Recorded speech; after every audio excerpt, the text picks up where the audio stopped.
Hi everyone, this is Amanda from ARC Artistic Expressions. I am here today doing my very first creation video, and I'm going to show you a technique that I stumbled across when I was doing a previous painting. I noticed when I was doing this Dutch pour that I had some big sections of color that kind of was stationary, not really moving around. I went ahead and embellished it with swirls and things and improved the painting. But looking at the painting, I thought, I wonder if I could do the same kind of, or get the same kind of effect if I were to create shapes with the color and try to do it that way. So I went ahead and tried that. This was my first attempt, and it turned out pretty cool. It gives a lot of depth whenever you look into the heart, and also the white paint on the outside creates these really cool like cobblestone cells, which was one of my favorite parts of it. I actually thought, how cool would it be if I used black, if black did the same thing with the same brand of paint, and I could try to create the gate from Stranger Things. So I did that. Didn't have quite the same effect, but it still turned out pretty cool. But the paint that I use, I've only found one kind of paint that gives me those cobblestone cells. So I will show that to you in just a minute. But I've had a lot of people wondering how I got such a perfect heart. So I will share my technique with you. I'm going to go ahead and call it the shape pour for obvious reasons. It is a style of Dutch pour because you do use a blow dryer to blow the white over the colors, and then you blow it out from the center. But it just has a different effect when you're finished. I have attempted this video. This is my fourth attempt. So as you can see, the canvas has been scraped multiple times. I went ahead and switched the paints that I was using from the previous 3 attempts. I think it might not have worked as well because I was using all metallic colors. I was using bronze and copper, and I had metallic aquamarine, and also they were different brands of paints. Most of them were Liquitex, but the aquamarine was Deco Art. So I don't know if that had anything to do with it. I just wasn't getting the cells that I wanted. The definition of the heart was there, but I wasn't getting the cells that I liked. So I thought, I'm just going to go back to my favorite colors, and they're all the same brand of paint. They're all Liquitex, which is usually my go-to paint. So I'm going to share the colors that I use, but the first thing that I did was I had to balance my canvas for make sure it's level. And then I freehand drew a heart onto my canvas. And you can see, even if you make a mistake and you have to scrape it, the outline is still going to be there. So feel free to scrape if you make a mistake. The colors that I'm going to be using for the heart are Liquitex Turquoise Blue, Liquitex Phthalo Blue, and Liquitex Gold. And those are probably my favorite color combinations to use, especially in a Dutch pour. I get different effects every time I use these colors, different outcomes, but they're beautiful together. So hopefully they will be just as beautiful in this heart. So these are the colors that I'm going to be using for the heart.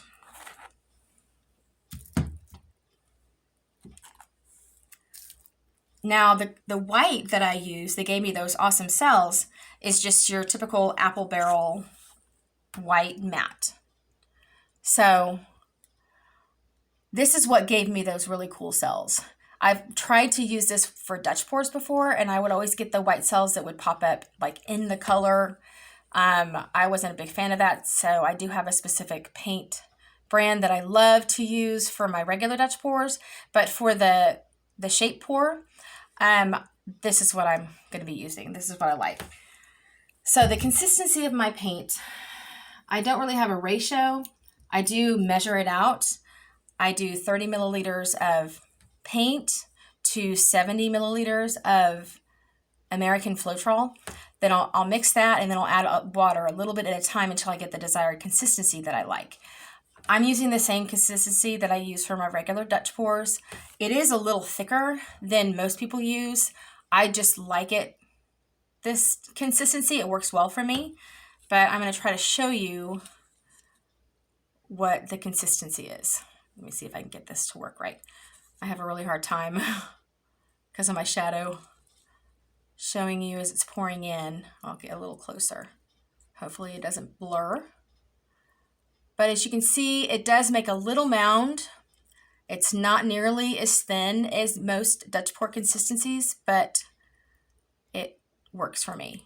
So I'm going to get a little closer. Hopefully you can see that. So I use that consistency for all the colors and for the white. All right, I'm going to go ahead and get started. I'm going to turn my light on. I had it off earlier because the resin on the first piece was glaring. So the first thing that I do is I take white, the white that I've mixed. I put it in 2 separate bottles. I put it in a small bottle. These are from the Dollar Tree. This just gives me a little more control. This is what I use to spread the white around the outside edge of the canvas. So I'm going to start outlining my heart with just the regular white. And I don't want a real thick line. I want kind of a thin line. I don't want it to spread out, so I'll make it thin. And I kind of go back and forth between the white lines that I do and then the color, because I want them to equally push against each other. I don't want one to run over the other one, so I have to be careful when I apply it.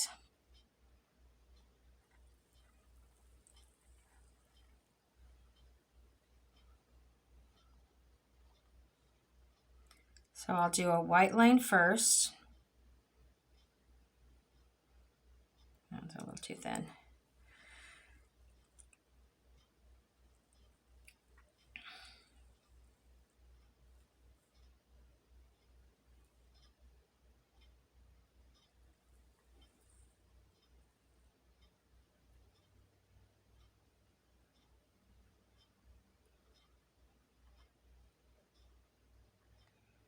So there's my white outline.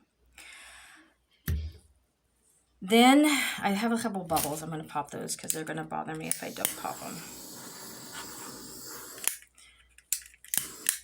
Okay, so I'm going to go ahead and use the darkest color that I've chosen for the heart to outline it on the inside.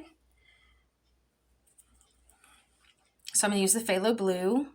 I'm going to do a real thin line again. I do not want it to rise over the white. I just want it to stay beside it. So I'm going to try to do a pretty thin line. Oops, a little too much there.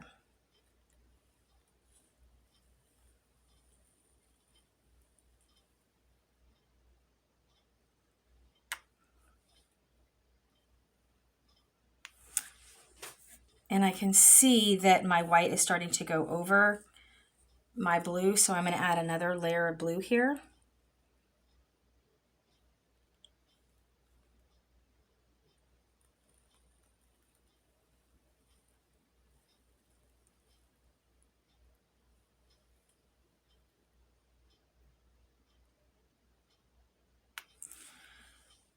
Now I'm going to go ahead and do the other side. The one thing that bothers me about this is the bubbles that pop out as you're pouring. I think it's just because I'm pouring it so slow.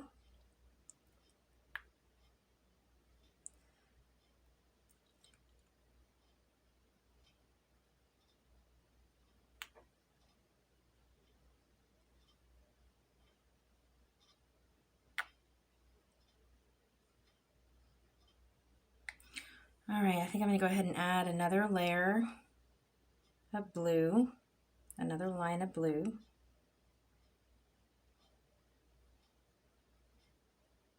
I like the first outline that I used with color to be a dark color.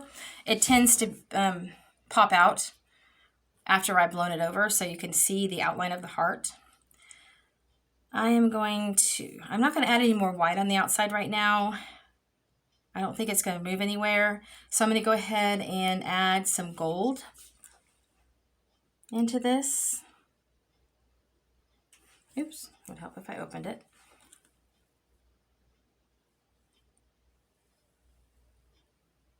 You're going to use quite a bit of paint on this, but the good thing about the colors I'm using is it ends up creating a really pretty light blue that I can use like as a background for a Dutch pour.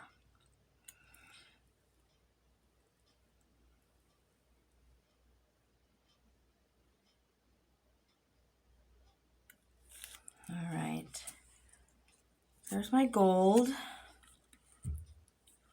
Now it's time for my turquoise.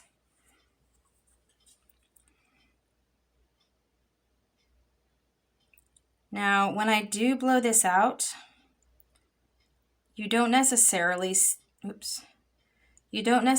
see the design that I'm adding in the middle. Sometimes it's more swirly. It doesn't have a specific design to it, just the colors are blended together. Add another layer of turquoise. I really like this turquoise. This has got to be one of my favorite colors.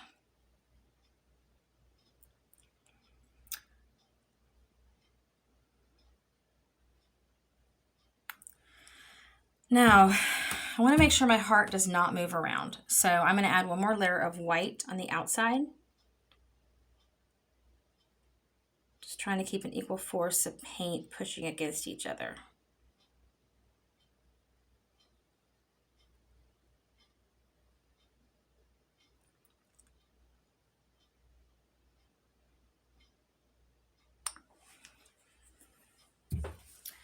Now I'm going to do the phthalo blue again. Yeah. I don't know, should I do gold again or phthalo blue? Maybe gold. Maybe gold will go in between my blues.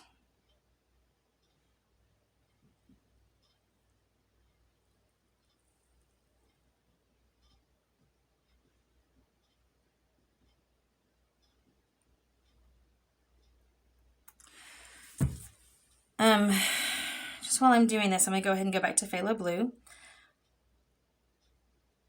I got started painting.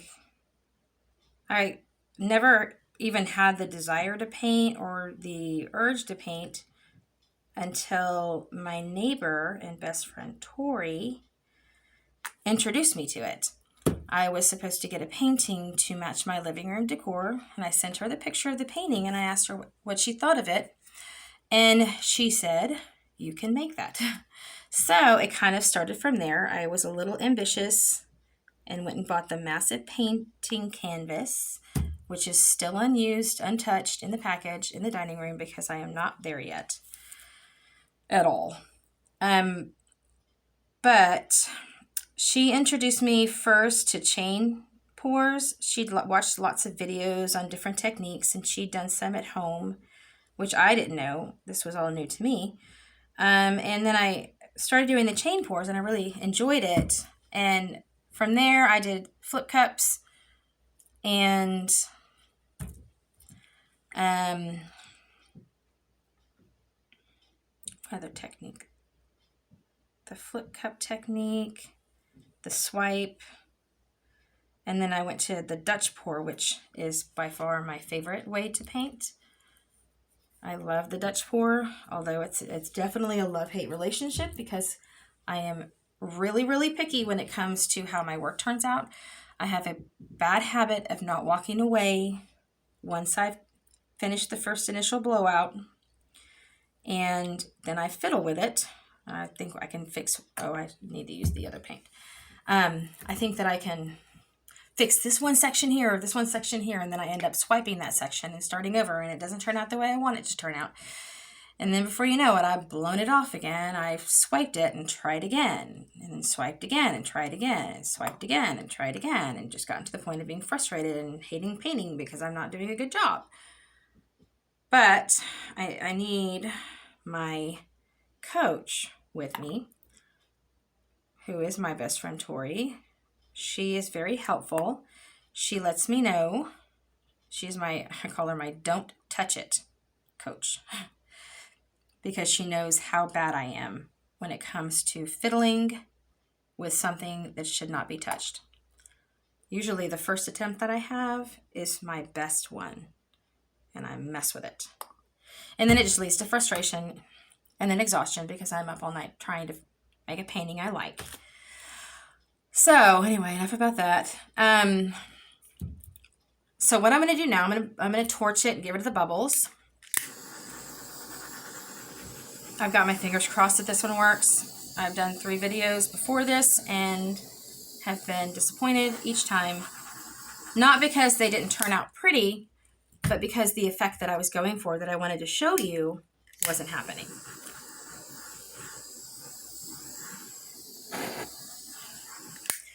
All right, so I'm going to just take a craft stick and, oops, I need to get a bigger one, and just spread the white over the edges.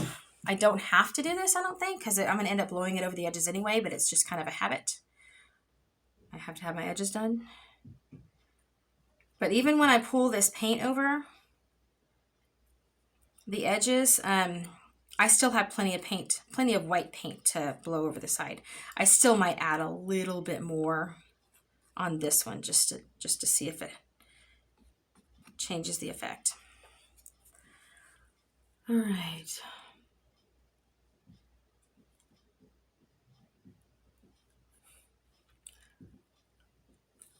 It's so quiet right now. My daughter, I don't know what she's doing.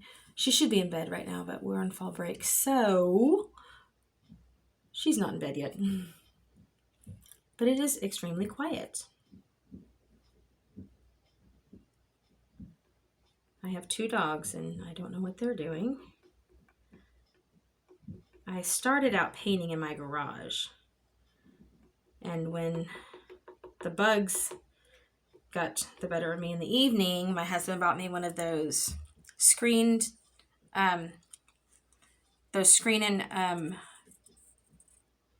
garage doors. No, not a door. It's a screen that it's got the magnetic clasp that close it automatically when you go through the center. That definitely kept out a lot of the bugs. But the bugs did not push me inside. It was the heat. So I decided I was going to take over my breakfast nook and turn it into my studio. So I no longer have a breakfast nook. The table is always covered with paintings or paint. And then my dining room is no longer a dining room. It is sealed off with drop cloths, and it is now the resin room. So my poor house is losing rooms by the month.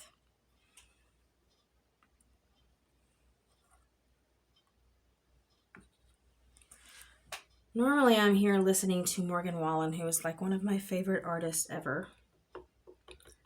So I'm not used to working in silence. So that's probably why I'm not shutting up. All right, I gotta check the back.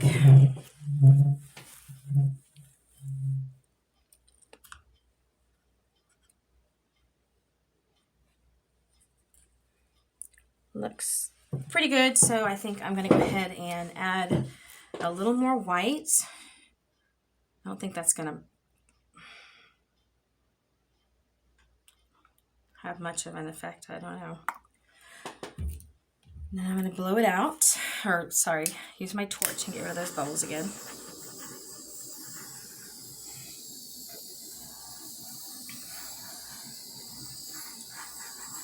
Now this is a lot of paint. It's probably more than I usually use for a Dutch pour, but I'm hoping that it gives me that effect that I love. Okay, so here we go. Got my fingers crossed this is gonna work. So this is my blow dryer. It is a Flower by Drew Barrymore. It is if you can actually read it, it's covered in paint. It's the mini traveling blow dryer. You can get it at Walmart, on Amazon. I think it's like $28. It's a little pricey, but it's the perfect size. It's easy to handle. It doesn't have a cool setting, but that doesn't seem to affect the outcome of the Dutch pours that I do. So here we go. The arc shape pour technique. I'm going to blow this over.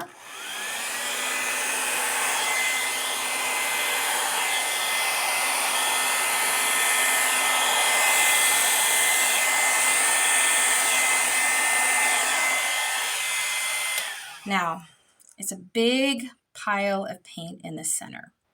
So I want to kind of spread that out a little bit. I'm going to put the blow dryer right over the center so I can push that paint a little bit away. I might even take off the little funnel, the little nozzle, and try to get a uniform circle in the center.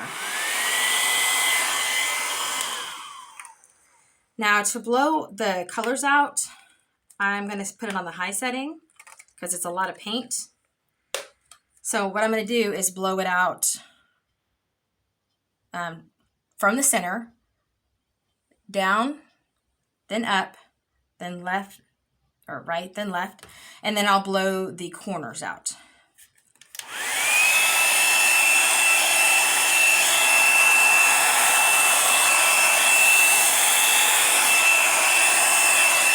Actually, I lied. I'm going to top to bottom, and then I'm just going to start working my way around.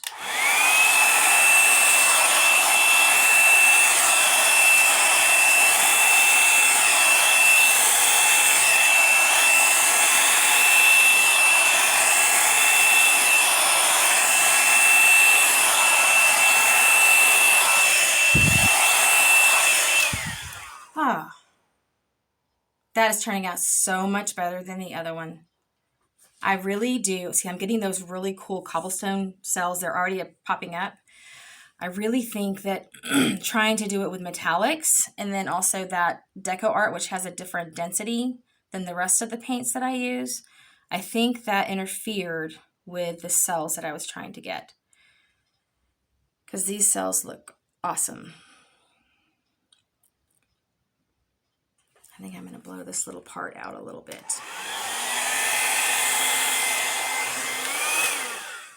That might have been a mistake, but we'll see.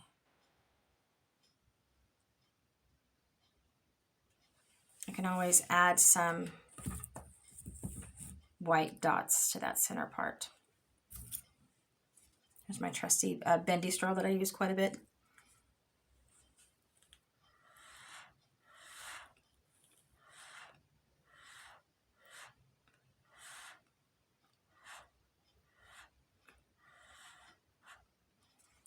Okay, what I'll end up doing with this little section here is probably adding some little dots of white.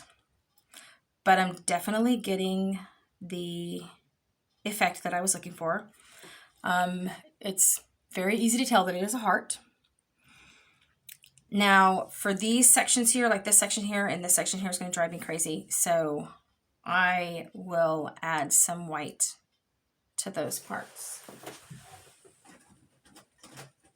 I'm just going to pour a little bit of white in here. And I'm going to use one of my sticks. Those are just the cocktail sticks. And dip it in and just kind of lay it down where I want it.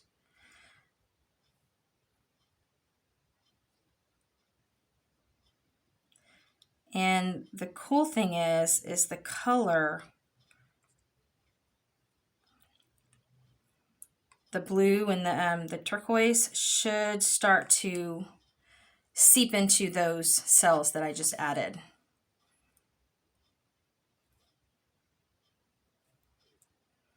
And they'll start to look a lot like the ones that are right around the edge. Kind of looks like you're looking down onto a heart-shaped crevice. And these are rocks that are hanging around the edge. think I'm going to add one right here.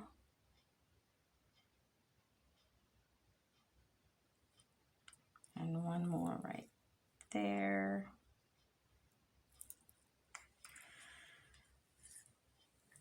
So I'm just going to let it sit for a minute. Let the cells start to do their thing. And when I'm satisfied that I've got pretty much all the effects that I need from the cells, I'll come in with my dot tool and I'll start doing my swirls. This has turned out to be a really pretty heart. You know, I'm super weird. This little black dot, I don't like. This little dot here, I don't like. There's my daughter. This turned out so much better. So recommendation, not sure if you're going to do this, not sure if the metallic, if this has gold in it, but just the gold. I was using a lot of copper and a lot of bronze in the other one. So stick with a paint that has more pigment, that is thicker. And maybe try not to use so much metallic colors. Maybe pick one, just because they tend to kind of spread around and you might not get the same effect. But this is turning out to be really cool. All right, I am going to pause you. Actually, I'm just going to let it, no, I'm going to pause you. You don't need to sit here and watch this forever. I'm going to pause you and then I'll be back in about 5 or 10 minutes to do the rest of the embellishment.